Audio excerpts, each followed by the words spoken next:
Stay tuned for a 6-month review of the Reefer 425 XL and the addition of a Neptune Systems Apex controller.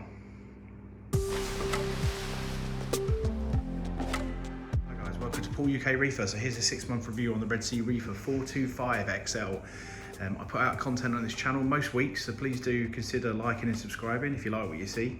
My videos go anywhere from updates on the tank to specific corals and equipment, and I'm hoping that's of use to you all. So please feel free to check them out. So the Reefer 425 XL, we've hit 6 months old. That is a really big landmark for most reef tanks. The first 6 months are usually the most unstable in a reef tank.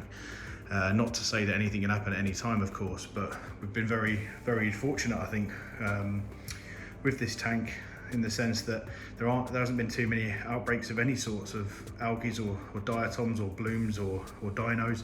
I've got a previous video on what I've done to try and avoid them, so please do check that out.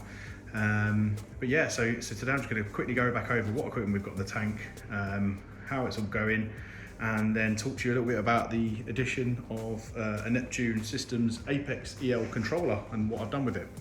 So here's a reminder, for lighting we've got two XR15 Radium Pros, generation 5. They're set to an AB plus schedule for about 10 hours with a little bit of ramp up and ramp down either side.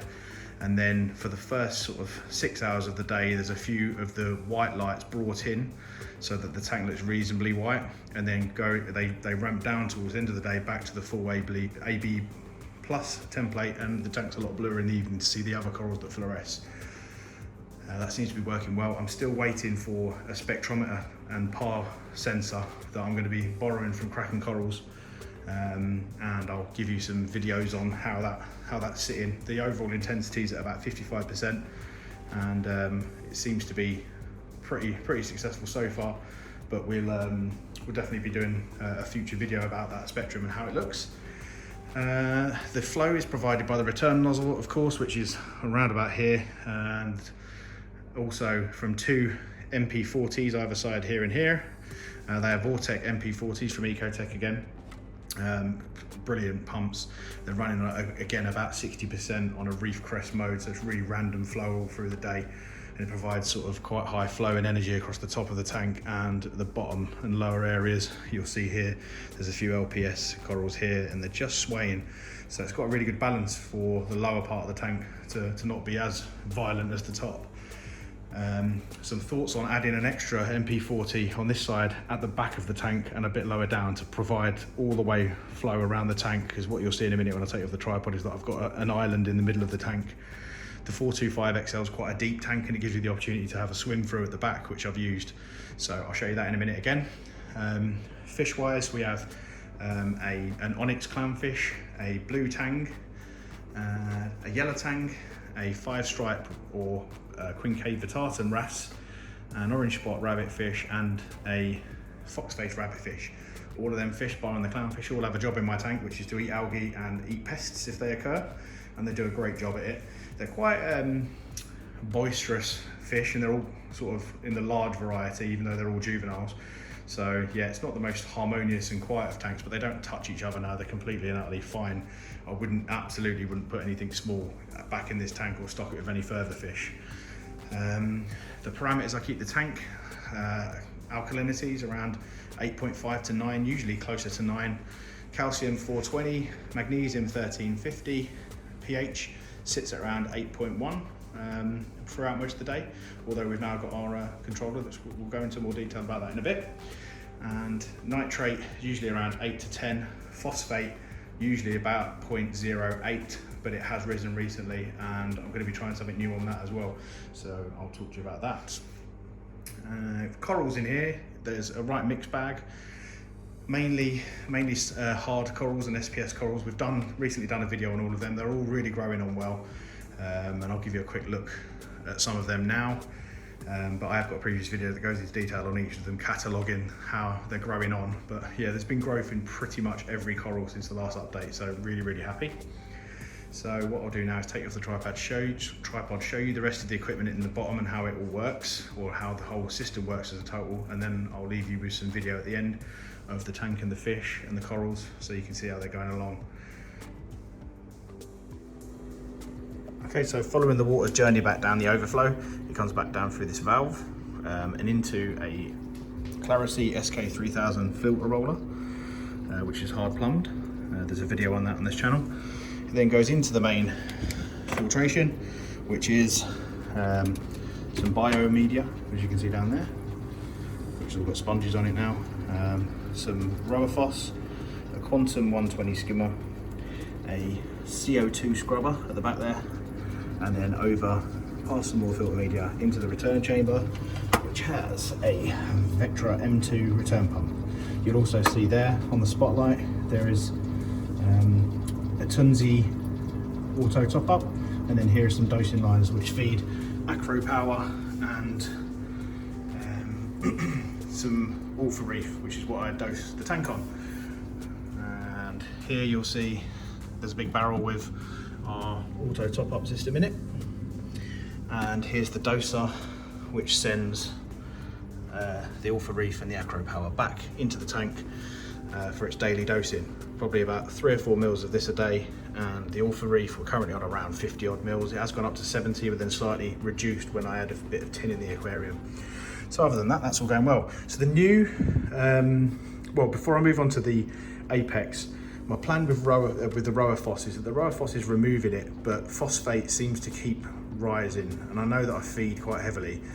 I've seen lots of really good reports on phosphate RX, so I'm thinking of removing the Roa Phos and then dosing phosphate RX, which is sort of watered down lanthanum chloride, into the overflow, which will then be pulled out by the filter. This is something that a couple of people do, and Reefing with O, thumbs up, thanks for the advice. He's a really well respected reefer who does this, and he's had some good success. So I'm going to give it a try very slowly but surely, so I'll report back on that when I do it, just to try and bring that phosphate down a little bit more and maybe control it a bit better than the Roa Phos is.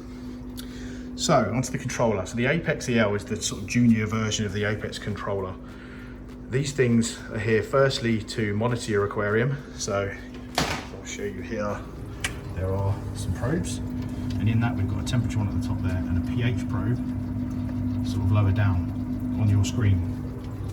So it constantly monitors the temperature and the pH in the aquarium. There's lots of things these controllers can do, which includes controlling your aquarium and your heaters and your temperature.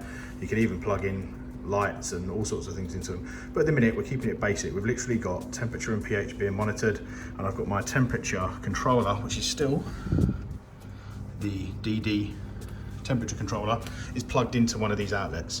Now the DD temperature controller is continuing to heat and cool my tank as it would do, as anybody else does, and these are quite well used.